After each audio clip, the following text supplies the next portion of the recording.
ሰው እንደሌለ የምታውቂው ስታጭ ነው። እንደ እናቴ ጓደኛ ብዙ የነበረው ቤተሰብ የሚወደው ሰውዬ በቃ እሷ ያለችበት ግብዣው ምን ማለቂያ አልነበረው።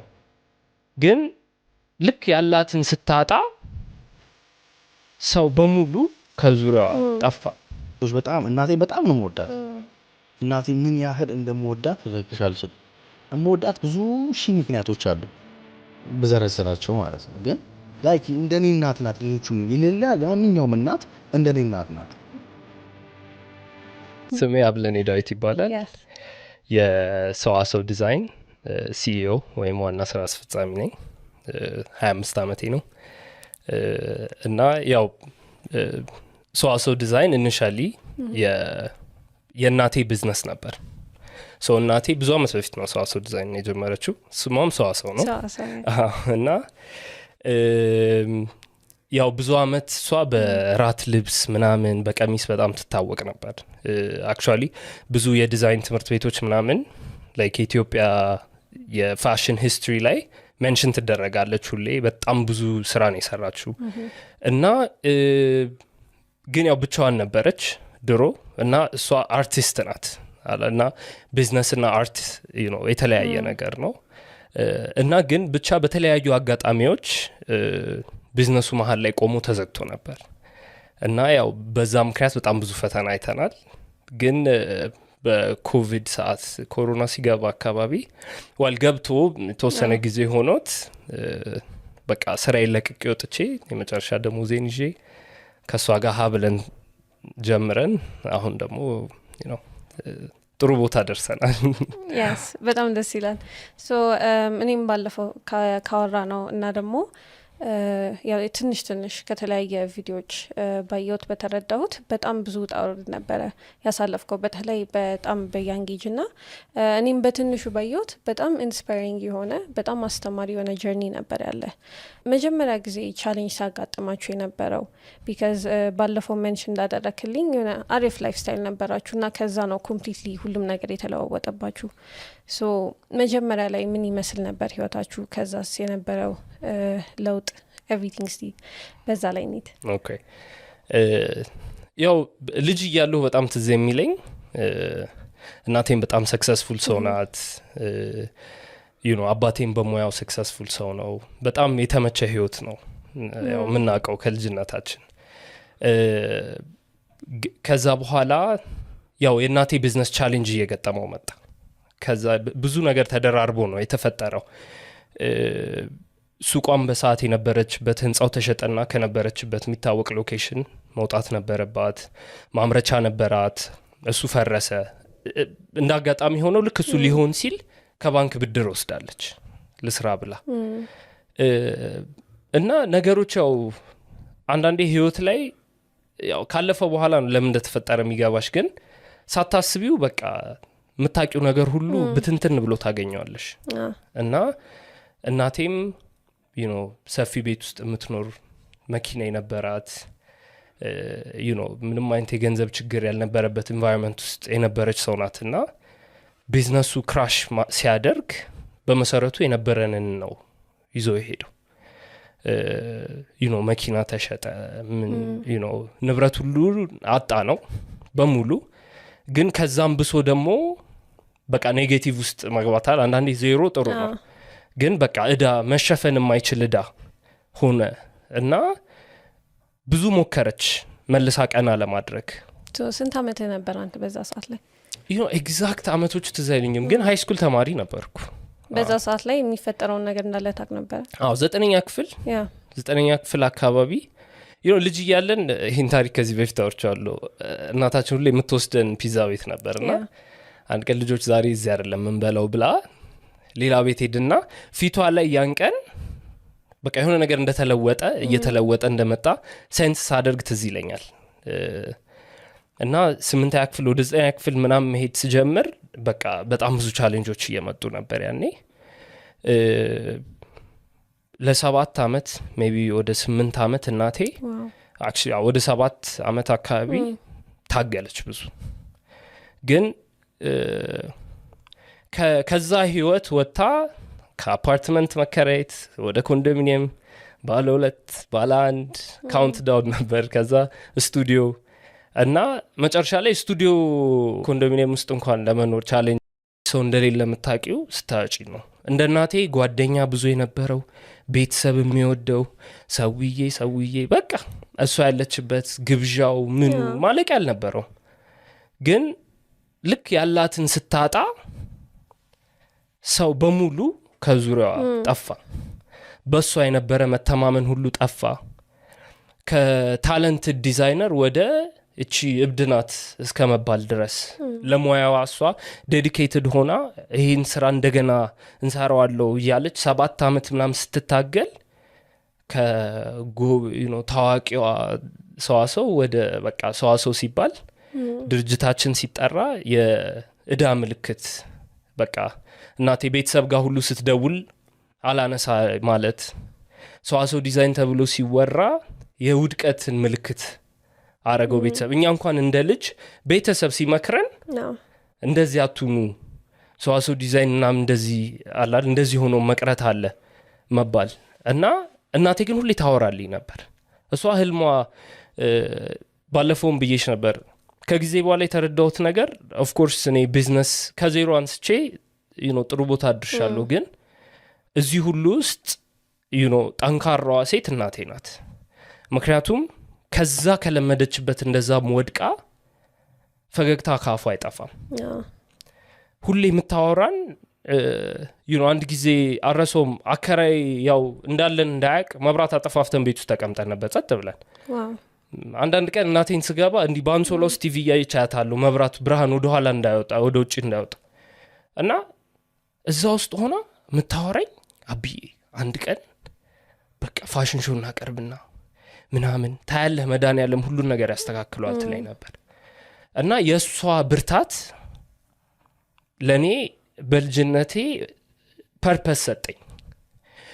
ሁሌ ራሴን እንጠይቀው የነበረው ምንድን ነው እንዴት ነው አንድ ሰው በሙያው በጣም ተከብሮ በጣም ጎበዝ ሆኖ ግን ወደ ገንዘብ እንዴት መመንዘር አይችልም ሰው? ለምንድን ነው በጣም ታለንትድ የሆኑት አርቲስቶቻችን አሁን እንደውም ትንሽ የተሻሻለ ጊዜ መጣ፣ ግን ለምንድን ነው በጣም ታለንትድ የሆኑ ሰዎች ተቸግረው ሁሌ የምናየው? ለእኔ በታለንት በዛ የችሎታና ላይፍ ስታይልን ከማስተካከል በገንዘብ ያንን ነገር ከመለወጥ መሀል ያለው ጋፕ የታየኝ የቢዝነስ ስኪል ነው፣ የማኔጅመንት ስኪል፣ የማርኬቲንጉ ምኑ ቢዝነስ ራን ማድረጉ ነው የሚቸግረን በአብዛኛው እንጂ በጣም ታለንትድ ሰው ያለበት ሀገር ነው የምንኖረው። እና በዛ ምክንያት እኔ ከልጅነት ጀምሮ ኢንትረስቴ ቢዝነስ ነበር። እናቴ እንደዛ ስትለኝ በቃ እኔ እንዴት ልድረስ እንዴት ሃይስኩል ይለቅልኝ በቃ ማነበው ቢዝነስ ነው። ትርፍ ሰዓት ካገኘው ኮርስ ወስዳለሁ፣ ስራ ካገኘው ምንም ስራ ሰራለሁ። እና በጣም ብዙ ተብሎ ማያልቅለት ሁሉ ነገሮች አሳልፈናል። አንድ ጊዜ ትዝ ይለኛል በዚህ ሁሉ መሃል እናቴ የሆነ ከስተመር መጣችና ብዙ ቀሚስ ስሪልኝ ምናምን ብላ ኦርደር መጣና በቃ አብዬ አይ ቲንክ ነገሮች ሊስተካከሉ ነው ምናምን ብላ እንዳጋጣሚ ሆኖ ያው እዚህ ስራ ላይ ያለ ሰው ያውቀዋል ጠላፊ ምናምን ልብሷን ይዞ ጠፋ። ያዘዘቻት ሴትዮ የመጨረሻ በቃ እንደው በዝቅተኛ የሰው ዝቅተኛ የምትዩ አይነት ሰው ነውና እዛ ማየት የምትሰራበት መታ ጎረምሶች ይዛ መታ ልብሱ መሬት ላይ ጥላ አስቀድዳ ብርም ከየት ታምጣ እናቴ ለመመለስ ቤቱን በድሩዬ አስፈርሳባት ሄደች። እና ሲሄድ አገኛት ነበር ብቻዋን ቁጭ ብላ። እና ተስፋ አትቆርጥም ግን መቼም መድኃኒዓለም ያስተካክሏል ነው በቃ ወሬዋ ሁሉ እሱ ነው። ሶ ለእኔ 12 እየቀረበ 12 ክፍል እየጨረስኩ ስመጣ በቃ ስቴፕ አፕ ማድረግ አለብኝ፣ ለቤተሰብ መድረስ አለብኝ። ነገሮች በብዙ መንገድ ያኔ ተመሰቃቀሉ። ብዙ አንድ ነገር ስታጪ ብዙ ነገር ይዞ ይሄዳል። ፍቅር ያበላሻል፣ መከባበር ታጫለሽ፣ ከብዙ ሰው ጋር ትቀያየሚያለሽ። እና 12 ስጨርስ እኔ በቃ ስራ ዩኒቨርሲቲ ገባው። ግን ስራ ሰራለሁ። የመጀመሪያ ስራዬ በኮላ ይሄ ያዞሩ መለጠፍ ምናምን ነበር። በቃ እሱን ሰራለሁ። ከዛ ሴልስ እያዞሩ ይሄ ማስመዝገብ ምናምን እንደሱ አይነት ስራ አገኘው ከጓደኞቼ ጋር በቃ ኤኒ ታይም ትርፍ ሰዓት ሲገኝ ገብቼ እሰራለሁ።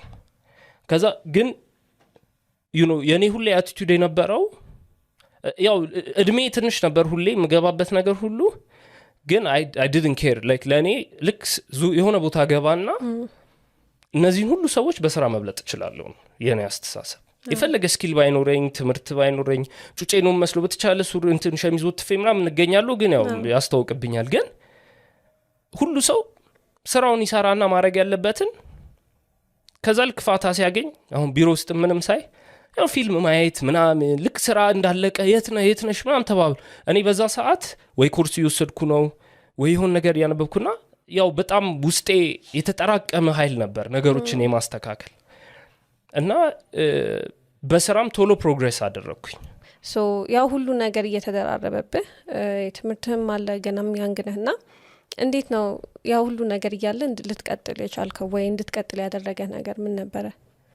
ኃላፊነት መውሰድ ይመስለኛል ማለት እኔም ግራም ይገባኝ ነገር አለ ቤተሰብ ውስጥ ነገር ሲበላሽ ልጆች ወጥተው እዚህ ሲቦዙ ነው ያለው ሲጠጡ ምን ሲሉ ያስታውቃል። የብስጭት ምን ሆናችሁ ነው ስታያቸው በቃ ቤት የሆነ ነገር ታቷል ገንዘብ አጥቶ ምናምን ቤተሰብ ተጨናንቋል ቤተሰብ ጭንቀት ውስጥ ነው እነሱ ወጥተው እነሱ ተጨነቁ ብሎ ልጆቹ እንደገና እንትን ይላል።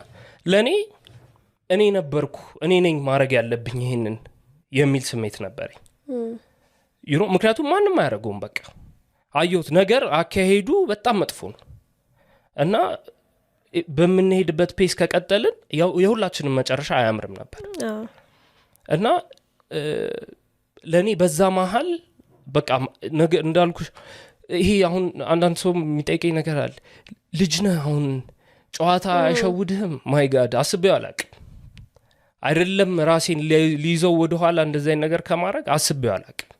እናቴ ናት በቃ እዚህ አልደርስም ይሄ ነገር ባይፈጠር ያለሁበትን ሰው አልሆንም ነበር እንደ ማንኛውም ልጅ ነበርኩኝ አቨሬጅ አዲስ አበባ ልጅ እና በቃ እዚህ መሃል እናቴ መድረስ ታላቅ ነኝ አጠገቧ ሰው የለም በሁሉ ነገር ልደርስላት ሞክራለሁ። እኔ አረሰውም አሟት የካርድ የሐኪም ቤት ካርድ እንኳን አተን በቃ ከጓደኞቼ ሄጄ ብር አበድሮኝ ሄጄ አሳክሜያት አውቃለሁ። ሶ እኔ ምንድነው እግዚአብሔር ሲወደኝ የዚህ ሁሉ ኃላፊ አድርጎ ኃላፊነት እንዲሰማኝ አድርጎ እዚህ ጋር አስቀመጠኝ እና በዛ ምክንያት እንዳልኩሽ ነው ሌላ ነገር ታይቶኝ አያውቅም ሌላ ነገር አስቤ አላውቅም። በቃ ይሄን ካምፓኒ ቢልድ ማድረግ በቢዝነስ ትልቅ ቦታ መድረስ መካስ እናቴን እንድትጨነቅ አልፈልግም በቃ መቼም ብር እንድታስብ አልፈልግም እሱ ነበር በቃ ሁሉም ሐሳቤ። ሶ በዛ መሃል ያው ሴልስ ምናምን ሰራለሁና ሴልስ እየሰራው በጣም የተሰማኝ ነገር ምንድነው በቃ ኦልሞስት የጉልበት ስራው ነው በቃ ሴልስ የጉልበት ስራ አይደለም ግን በቃ የዞሩ መንገድ ላይ ሰው ማስመዝገቡ ምኑ እሱ በቃና የሆነች ልጅ ፌስቡክ ላይ ቡስት ማድረግ ምናምን ስትል ሰማት ምንድነው ቡስት ማድረግ አልኳት አይ እንዲ ፌስቡክ ላይ በቃ የሆነ ተከፍለውና የሆነ ነገር ታረጋለህ ብዙ ሰው ያሳያል ምናምን ብላ ፌስቡክ አድቨርታይዝመንት እንትን ያሉትን አሳየች ማንም ስለዚህ እና ያቀም ማለት ቅርብ ጊዜ ነው ግን ብዙ ሰው ገና ዲጂታል ማርኬቲንግ ዩቲዩብ ላይ ስገባ ፍሪ ኮርስ አገኘው ማየት ጀመርኩ እንዳጋጣሚ ሆኖ ጓደኛዬ ደግሞ አይ ቲንክ ከፍሎ ኮርስ ዳውንሎድ አድርጎ ነበር ሰጠኝ ሙሉ የዲጂታል ማርኬቲንግ ኮርስ ቁጭ ብያየሁና በዛ መሃል ደግሞ ያኔ እንትን ይሄ ጫማ ስልክ ምናምን በቃ ምናምን ገበያ የኔ ፎከስ ገበያ ነበር ባልጠያ ብትገቡ ታገኝታላችሁ አልተከውም እዛ ጋር ዲም ታርጉት በሃይ ስኩል ነው ወይስ በኮሌጅ ላይ ያለ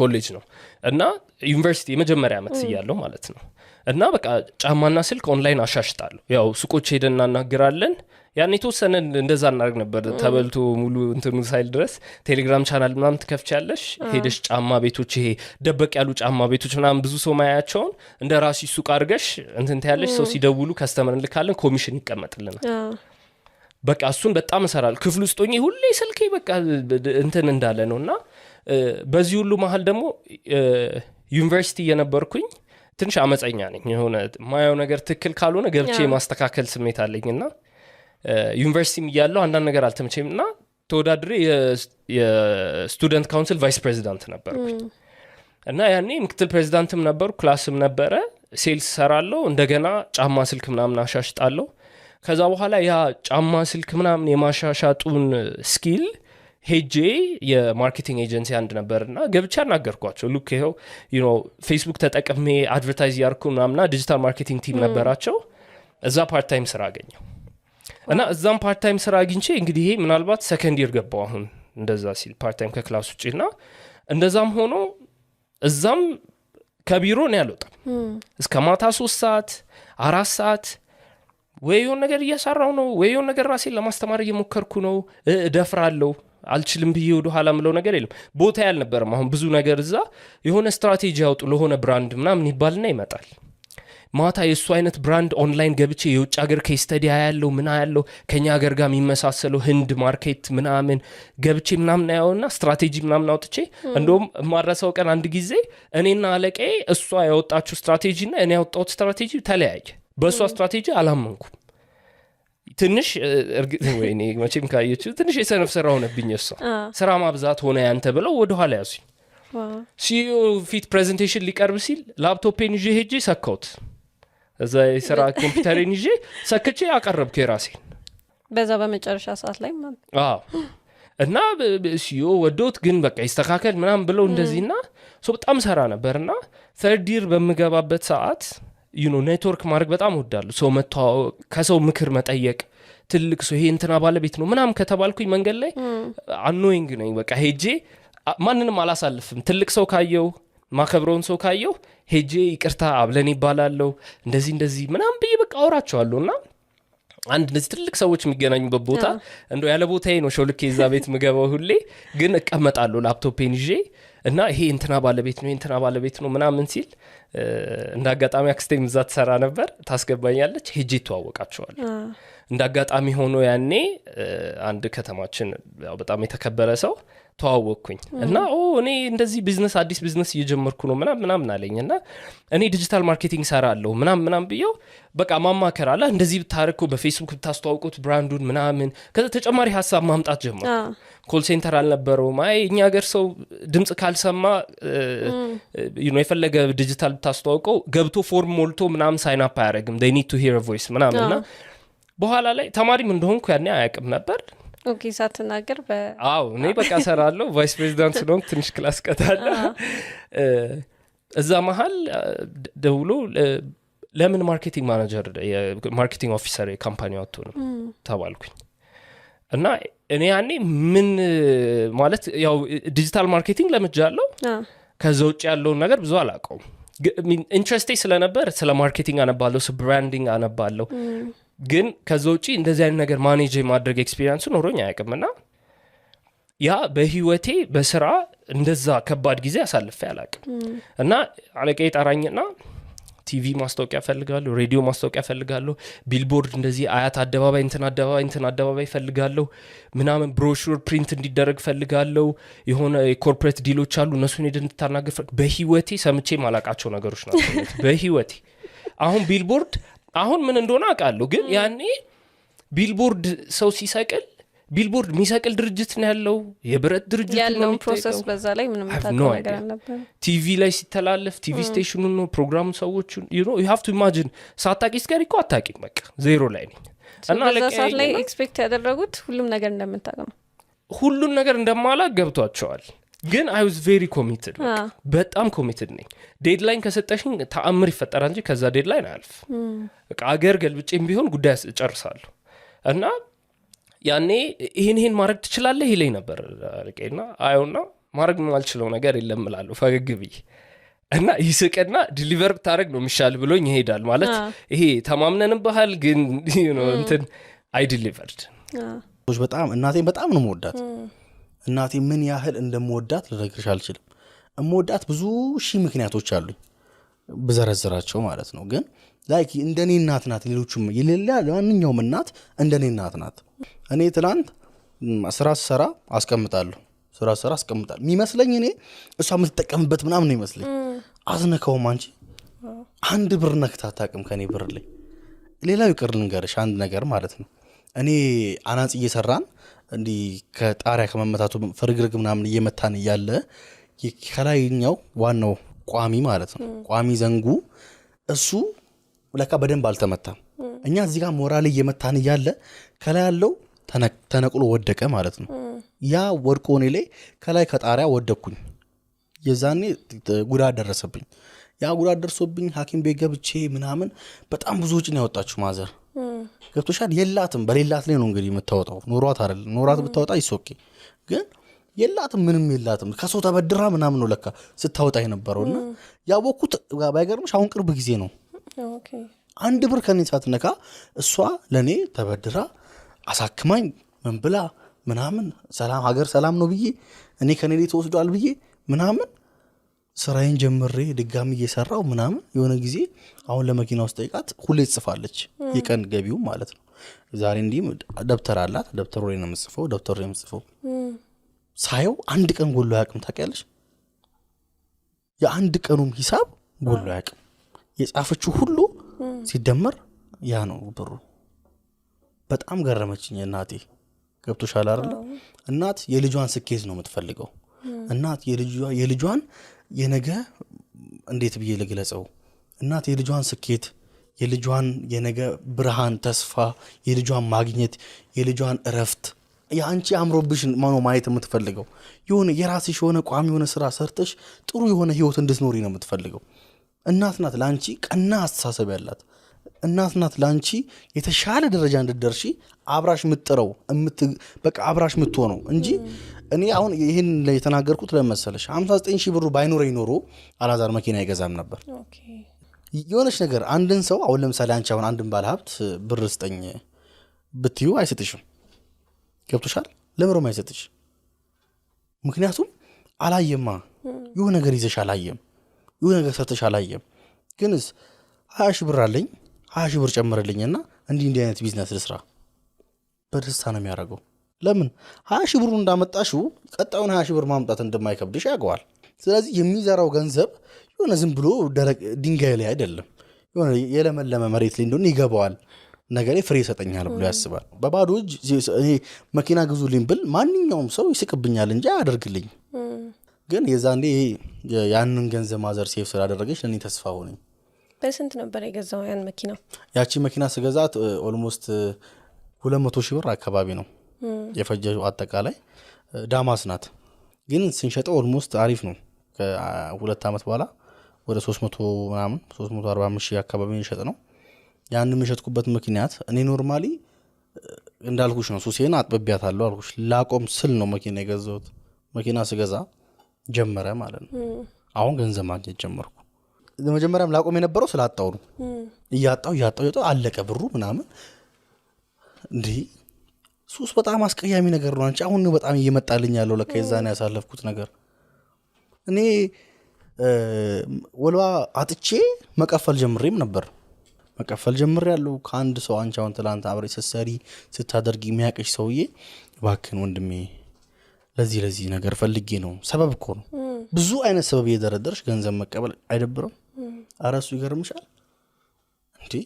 ቆሻሻ ተሸክሜ ጥያቃለሁ ለዛች ገንዘብ ነው። አዎ ጓድ ጀለሶች አሉ። ጀማ አለ። በቃ ሱሰኛ ጀማ ነው። ምን አለ መሰለሽ ሰው ውሎና አርዳ የሚመስለው በቃ በዙሪያ ያሉት አብረን ነው ቀለም የምንሰራው፣ አብረን ነው ሱሳችንን የምናጠናክረው። ስለዚህ እነዛን ሰዎች አንድ ላይ ሆነን ቆሻሻ የሰፈር ቆሻሻ ደፍተን ብር ተቀብለን ለሱስ ያው ያቃሉ።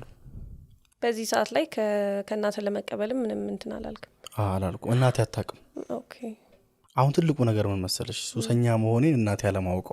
አውቃ ቢሆን ኖሮ እንዳገባቤ ታስወጣኝ ነበር።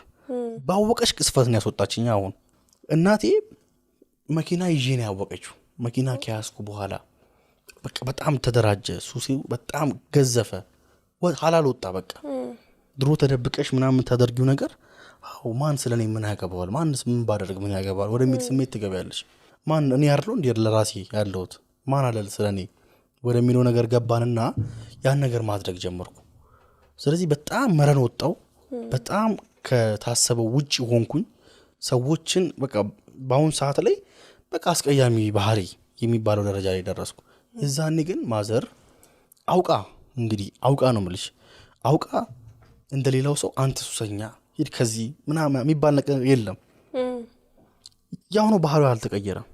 ግንስ ቀስ በቀስ ምክሮች ጀመረች፣ እየመከረችኝ እየነገረችኝ አይሆንም ቤት ስገባ ስትመክረኝ እሺ ይላለሁ።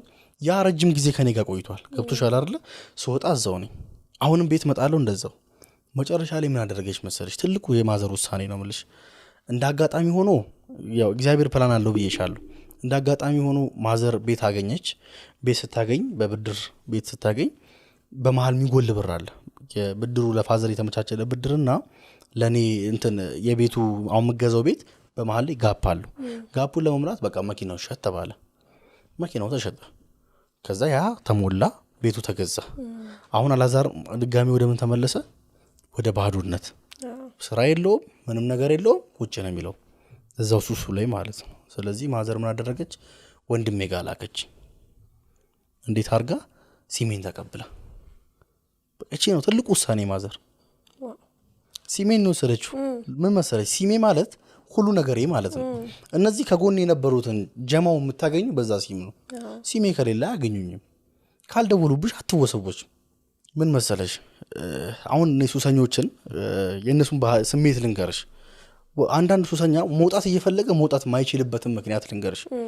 አንድ ጓደኛሽ አያበላሽም፣ አያጠጣሽም፣ ግን ለሱስሽ ግን ምንም ነገር ያደርግልሻል። ገብቶሻል? አብዛኛውን ነው የምልሽ። እኔ ባዶ እጄን ወጥቼ ሳይጓደልብኝ እመለሳለሁ። ገብቶሻል? ስለዚህ ያ ነገሮች ስላሉ አሁን አንድ ጓደኛሽ ነይ ምሳ ልጋብዝሽ ከሚልሽ በዛ ዙሪያ ያሉ ሰዎች ከሚጋብዝሽ ይልቅ ነይ አብረን ቁጭ ብለን የሆነ ነገር እናርግ። ያው ስሙን መጥራት ስለሚደብረኝ ነው እንደዛ የምናገረውና ያ ነገር አለ በመሃል ላይ እና ማዘር ሲሜን ወሰደችና ወደ ብራዘር ጋር ላከች።